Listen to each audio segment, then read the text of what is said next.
Sarah Setseya de Musicos Mag et ce soir, j'ai l'énorme plaisir d'interviewer un musicien et non des moindres, celui qui fait le buzz actuellement sur les réseaux sociaux.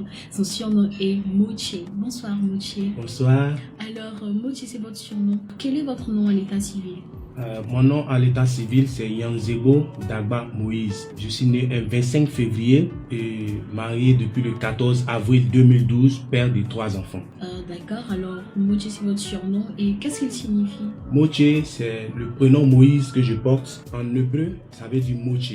Donc Moïse en hébreu, c'est Moche. Alors, qu'est-ce que vous faites en dehors de la musique? En dehors de la musique, je suis évangéliste. Je travaille avec un homme de Dieu.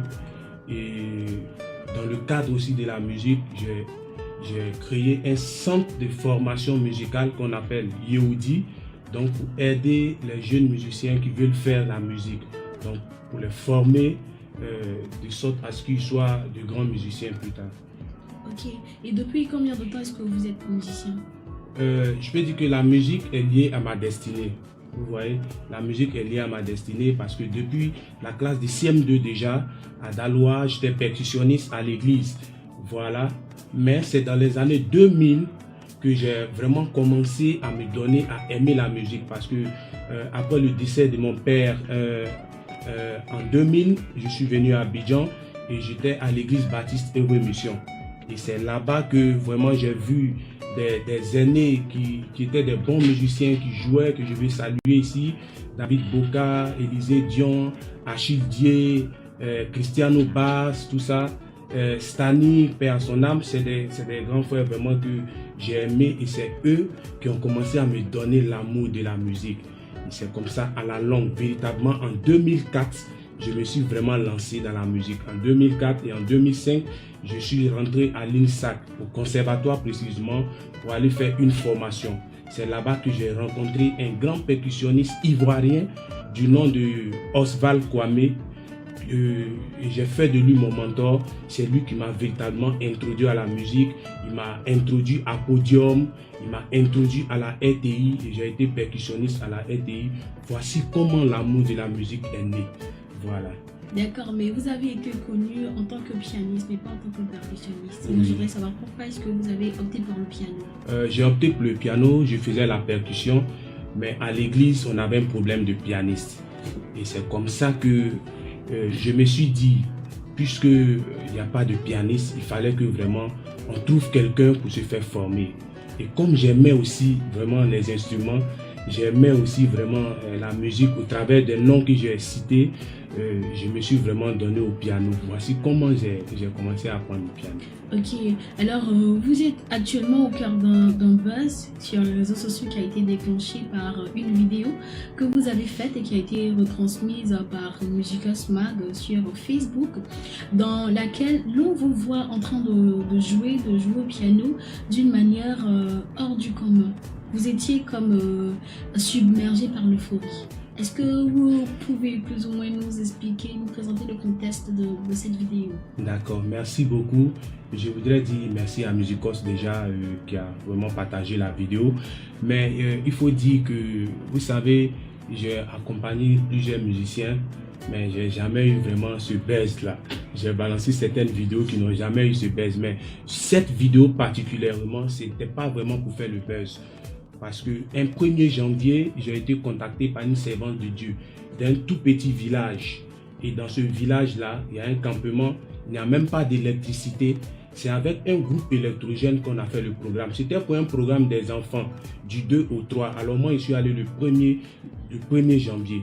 Et c'est pendant le programme, j'ai vu des gens qui sont quittés dans les campements, dans les villages, qui sont venus à ce programme. Vous comprenez? Et pendant que j'étais en train de jouer le piano, les gens dansaient, les gens louaient, les gens sautaient. J'ai vu même des gens en train de traîner, j'ai vu des gens en train de se coucher, rien qu'au son du piano pour louer le Seigneur, comme si les gens n'avaient jamais eu l'occasion de danser sur un piano. Et pendant que je les voyais en train de danser, le Saint-Esprit m'a interpellé, il m'a dit, tu vois ces personnes qui sont en train de danser, mets-toi à leur niveau. S'ils se couchent, toi aussi couche-toi. S'ils sautent, toi aussi saute. En tout cas, s'ils sont en train de commettre des folies pour m'adorer, toi aussi, il faut commettre des folies. Voici comment je me suis mis dans la peau de ces personnes Et vraiment, l'esprit m'a inspiré. Et j'ai commencé vraiment à jouer en mettant le piano sur ma tête, à sauter parce que je les voyais sauter aussi. Tout ça, c'est comme ça que vraiment les gens me filmaient. Moi-même, je ne savais même pas qu'on me filmait. Et c'est après que j'ai récupéré les vidéos. Voici un peu comment cette vidéo est partie. D'accord. Et d'aucuns pensent que vous avez balancé cette vidéo dans le but de faire le buzz. Mais vous, dans quel état étiez-vous lorsque vous partagiez cette vidéo? Quand j'ai partagé cette vidéo, c'était pas vraiment dans un état de faire le buzz. C'était déjà pour montrer aux gens qu'on pouvait louer le Seigneur dans un état d'esprit. On pouvait adorer le Seigneur dans une dimension que Dieu nous demande de le faire. Vous voyez? Parce qu'il a dit, il cherche des vrais adorateurs. Il a dit que lui, il siège dans la louange de son peuple.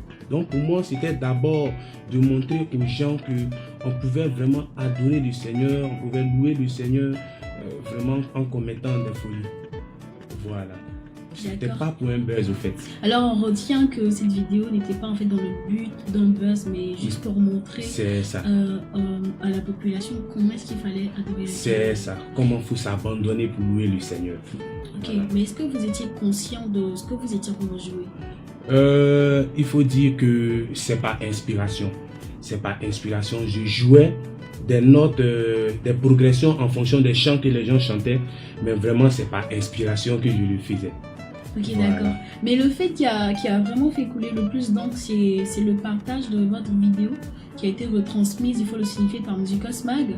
Et cette vidéo a été, le partage de cette vidéo, voilà, par Kevin Carter, qui est un talentueux musicien américain, qui a été aussi champion intercontinental de psaumes et chants spirituels internationaux.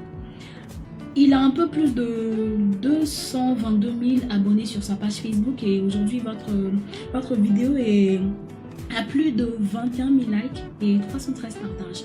Est-ce que vous attendiez à ce que cette vidéo fasse autant de buzz? Franchement, je ne m'attendais pas à ce que cette vidéo fasse vraiment de buzz. Parce que comme je l'ai dit, mon intention n'était pas de montrer aux gens que vraiment je voulais faire le buzz. Je voulais juste montrer aux gens comment il fallait louer le Seigneur dans une disposition, dans quelle disposition il fallait se mettre pour louer le Seigneur. Je ne savais vraiment pas que cette vidéo allait faire le buzz jusqu'à faire même le tour du monde. Voilà. Ok, mais il y a un bémol en cela, c'est que il semble que votre objectif premier a été détourné. C'est-à-dire, il a partagé la vidéo, certes, mais il a inscrit directement un commentaire sur la vidéo en anglais. Et quand on traduit, ça donne quand il y a dans une assemblée plein de femmes qui sont en train de vous applaudir. Et quand il a partagé cette vidéo, il a encore écrit, ce pianiste a entendu les applaudissements et il s'est dit, aujourd'hui je vais sortir tout mon jeu. Vous, qu'est-ce que ça vous fait déjà? D'abord, c'est un plaisir pour moi qu'un pianiste américain qui est connu internationalement partage déjà la vidéo. Parce que quand un pianiste qui est connu partage la vidéo, ça veut dire qu'il l'aime. Il l'aime déjà, il a aimé cette vidéo. Et j'ai fait des recherches, je suis allé même sur internet pour faire des recherches sur ce pianiste américain Kevin Carter. J'ai vu qu'au fait, il fait la musique comique. Donc c'est un comédien au fait, mais il utilise la comédie dans le sens musical. Vous comprenez? Donc pour lui, je me suis dit que quand il a vu cette vidéo, certainement, ça l'a fait rire. C'est quelque chose aussi qui sort de l'ordinaire. Donc, du coup, il a partagé cette vidéo aussi pour rentrer dans le cadre de ce qu'il fait, certainement pour que les gens voient la vidéo et que eux aussi, vraiment, il leur donne de la bonne humeur. C'est comme ça que moi, je vois la chose. Parce que quelqu'un qui a été pianiste, il a été champion des chansons internationales chrétiennes. Je me dis que quand même c'est un chrétien. Un chrétien ne peut pas se moquer d'un chrétien. Donc certainement il a fait dans le cadre de ce que lui fait. Voilà, la comédie musicale. Et c'est un peu ça. Et j'ai vu les commentaires, ça fait rire beaucoup. Il y a beaucoup qui riaient. Voilà, et on ne loue pas le Seigneur parce qu'on a vu des femmes, parce qu'on veut que les femmes nous apprécient. Non. D'ailleurs, je suis marié, j'ai une femme, j'ai 3 enfants. Vous voyez un peu. Mais quand on loue le Seigneur, et puis le peuple est content, et que le peuple acclame Dieu, le peuple célèbre le Seigneur par des acclamations, je pense que c'est la gloire qui revient à Dieu, et la gloire ne revient pas à celui qui joue. Alors, j'ai cette question-là qui me continue à l'esprit. Est-ce que vous êtes conscient de l'impact que votre vidéo a eu? Bon, j'ai commencé à prendre conscience lorsque j'ai vu que Musicos Magazine a partagé et que les gens ont commencé vraiment à s'intéresser à la vidéo. Sinon, au départ, franchement, je n'avais pas conscience que cette vidéo-là allait vraiment impacter. Voilà. Alors, maintenant, quels sont vos projets après ce buzz, après cette influence que votre vidéo a eue? Devons-nous nous attendre à une prochaine vidéo de la sorte? Oui, bien sûr, parce que j'ai dit que c'est une orientation que Dieu a donnée. Donc, à partir de cette vidéo, donc le Seigneur a mis quelque chose en moi. Donc, il faut que aussi j'utilise ça. Je dois utiliser ce que Dieu a mis en moi. Donc, je ferai des vidéos par l'esprit où je serai en train de jouer. Parce qu'il y a plusieurs qui ont critiqué la vidéo dans le mauvais sens. Il faut aussi montrer à ces personnes-là que on joue en fonction j'ai joué en fonction de ceux qui étaient là-bas, vous voyez un peu, mais en dehors d'eux aussi, on peut jouer d'autres choses autres que ce qu'on a fait de l'autre côté. Donc c'est un peu ça. Donc je prévois des vidéos et aussi me concentrer beaucoup plus sur mon centre de formation musicale. Alors nous sommes déjà à la fin de notre entretien. Un mot à l'endroit de Musicos Mag et de son directeur exécutif Xavier Zabsana. Je voudrais vraiment bénir le Seigneur pour Musicos et dire merci au directeur de Musicos, qui est une structure ivoirienne, qui est une structure vraiment, je peux dire, c'est l'une des plus grandes plateformes de musique, non seulement en Côte d'Ivoire, ivoirienne, mais aussi d'Afrique. Vous voyez, d'Afrique, parce que Musicos, qui organise chaque année un festival qu'on appelle Jamming, et à partir du Jamming, des musiciens ivoiriens, des musiciens des autres pays voisins qui viennent s'exprimer, et de là, certains musiciens sont sélectionnés pour aller faire des prestations dans des pays, dans des grands pays connus. Mais écoutez, ça veut dire que Xavier est un trésor pour nous en Côte d'Ivoire. Donc c'est quelqu'un vraiment qu'on doit honorer, c'est quelqu'un qu'on doit encourager, c'est quelqu'un à qui on doit mettre les moyens à sa disposition. Vous voyez un peu, je voudrais vraiment lui dire merci. Parce que si aujourd'hui ma vidéo est en train de faire le tour du monde, c'est grâce à Musicos et grâce à M. Xavier. Donc je voudrais dire merci à M. Xavier, merci à tous ses collaborateurs de Musicos. Musicos, par ma voix, voudrais aussi vous remercier et merci pour cet entretien qui m'a beaucoup édifié. C'est moi qui vous remercie. Merci à Musicos. Que Dieu bénisse Musicos. Et on espère que ça ne sera pas la dernière fois qu'on vous aura pour un échange. Merci, ça me fera plaisir encore de vous revoir et de faire sortir encore des choses encore plus extraordinaires. C'était Sarah Xelsia de Musicos Mag. Suivez toutes les informations et les actualités des musiciens d'ici et d'ailleurs en vous abonnant à la page Facebook Musicos Mag. À tout.